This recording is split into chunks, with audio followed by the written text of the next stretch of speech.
The Sovereign Art Foundation is known for its high-profile contemporary art prizes and for supporting children in need.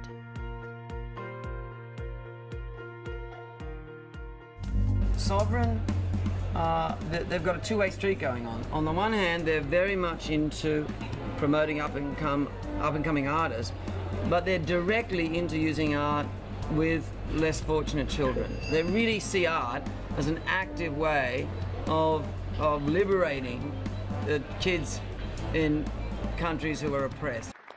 Sovereign also runs student prizes to nurture young talent and encourage aspiring artists still at school. I'm Laura Swale, and I'm very proud to have been involved with the Sovereign Student Art Prize for Malta and Gozo since it was first established in 2017.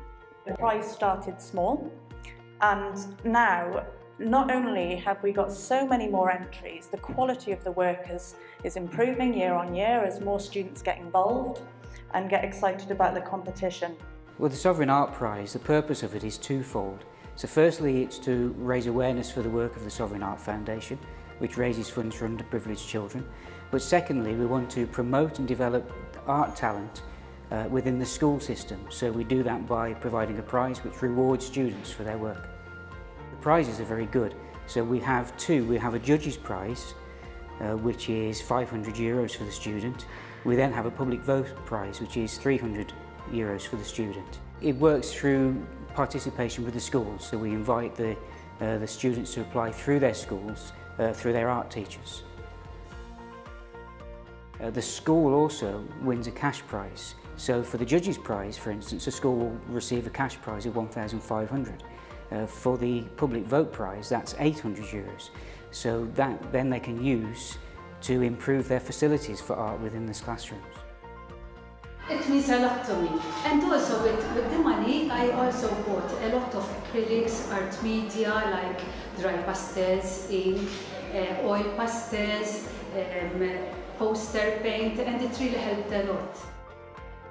The beauty is that the winner of the Judges' Prize also gets the opportunity to go on to participate in our Global Art Prize. Now that competes against other student art prizes from London, from Guernsey, Portugal, Singapore, Hong Kong, and that gives the opportunity not only for global exposure for the artists, but also there's another prize involved in that too. So we'd really like students to apply, and the reason is because, of course, as well as the prize that's involved, for anyone who is really interested in progressing a career in art particularly, this is fantastic exposure. Not only will they get publicity within Malta, but also they get the opportunity to get publicity worldwide on an international stage to display their work, their talent, and to become well known in it.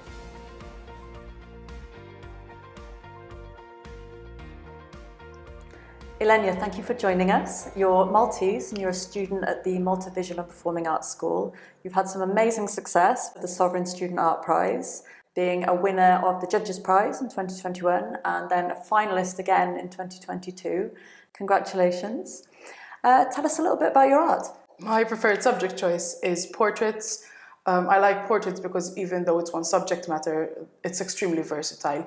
No face is the same, so I get to paint different expressions, different features, and I get to incorporate different color palettes.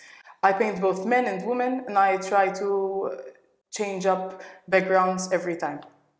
So we're here to find out a little bit about your technique and how you work. What are you going to be showing us? Today I'll be painting a portrait in oils. I'll be using an alla prima technique. I'll be specifically showing how I mix the colors and how I paint the facial features, specifically the eyes. So it's an alla prima technique in oils. Tell us the effects that you can get from this. What does it achieve in your work? Yeah. Alla prima is basically when I paint multiple layers on top of each other without waiting for the initial layer to dry. This gives a much smoother look to the painting, and I also get better blended skin tones. I can also paint the whole painting in one single sitting, which is an advantage. So tell us about your medium. I'll be using water-based oils today. They allow me plenty of time to paint without drying up, which wouldn't be possible with any other medium, for example, acrylic.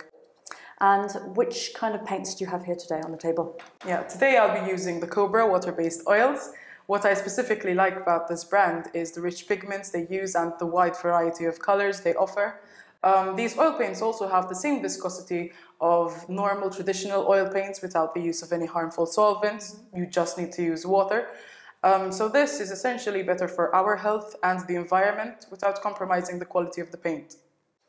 Talk us through what you're going to be demonstrating. Today I prepared a sketch of a portrait I will be painting in oils. Then once it's right to the touch, I will be glazing it to add a layer of depth. And the end result should be something close to or similar to the reference photo. Okay, looking forward. We'll let you get started. Yeah.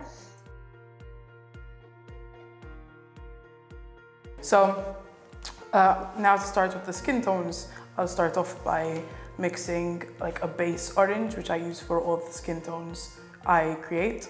So I just mix a little bit of red with a little bit of yellow to get this orange.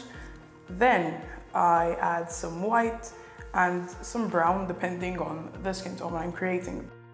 Now, since the reference photo, the lady's skin seems to be quite on the yellow side, I would add a little bit of yellow.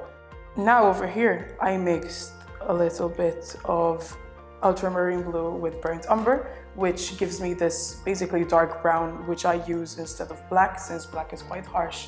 And I only use it for final touches or mix it into some colors to make them a bit darker. I also mix a tiny bit of yellow with a huge amount of white because I use this instead of just pure white.